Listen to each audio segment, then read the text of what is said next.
भक्त के वश में होकर भगवान ने दी गवाही। बनी मनोरम कथा। एक पंडित जी थे, वो श्री बांके बिहारी लाल को बहुत मानते थे। सुबह शाम बस ठाकुर जी करके व्यतीत होता। पारिवारिक समस्या के कारण उन्हें धन की आवश्यकता हुई तो पंडित जी सेठ जी के पास धन मांगने गए। सेठ जी धन दे तो दिया, पर उस धन को लौटाने की 12 किस्त बांध दी। पंडित जी को कोई एतराज ना हुआ, उन्होंने स्वीकृति प्रदान कर दी। अब धीरे धीरे पंडित जी ने 11 किस्त भर दी। एक किस्त ना भर सके, इस पर सेठ जी 12वीं किस्त के समय निकल जाने पर पूरे धन का मुकदमा पंडित जी पर लगा दिया। कोर्ट कचहरी हो गई। जज साहब बोले, पंडित जी तुम्हारी तरफ से कौन गवाही देगा? इस पर पंडित जी बोले कि मेरे ठाकुर बांके बिहारी लाल जी गवाही देंगे। पूरा कोर्ट ठहाकों से भर गया। अब गवाही की तारीख तय हो गई। पंडित जी ने अपनी अर्जी ठाकुर जी के श्री चरणों में लिखकर रख दी। अब गवाही का दिन आया। कोर्ट सजा हुआ था। वकील जज अपनी दलीलें पेश कर रहे थे।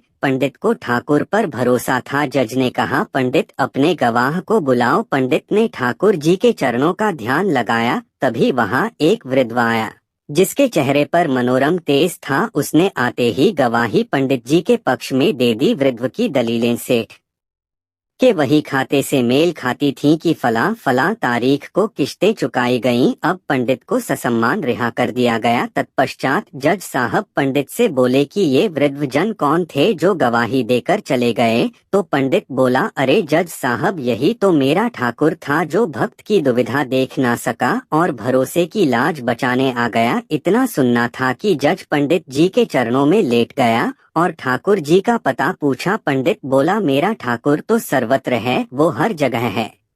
अब जज ने घर बार काम धंधा सब छोड़ ठाकुर को ढूंढने निकल पड़ा। सालों बीत गए पर ठाकुर ना मिला। अब जज पागल सा मैला कुचैला हो गया। वह भंडारों में जाता, पत्तलों पर से जूठन उठाता, उसमें से आधा जूठन ठाकुर जी मूर्ति को अर्पित करता, आधा खुद खाता। इसे देखकर लोग उसके खिलाफ हो गए। उसे मारते पीटते पर वो ना सुधरा। जूठन बटोर कर खाता और खिलाता रहा। एक भंडारे में लोगों ने अपनी पत्तलों में कुछ ना छोड़ा ताकि ये पागल ठाकुर जी को जूठन ना खिला सके, पर उसने फिर भी सभी पत्तलों को पोंछ पाछ कर एक निवाल इकट्ठा किया और अपने मुख में डाल लिया। पर अरे ये क्या, वो ठाकुर को खिलाना तो भूल ही गया। अब क्या करे? उसने वो निवाला अंदर ना सटका कि पहले मैं खा लूंगा तो ठाकुर का अपमान हो जाएगा और थूका तो अन्न का अपमान होगा। करे तो क्या करे? निवाल मुंह में लेकर ठाकुर जी के चरणों का ध्यान लगा रहा था कि एक सुंदर ललाट चेहरा लिए बाल गोपाल स्वरूप में बच्चा पागल जज के पास आया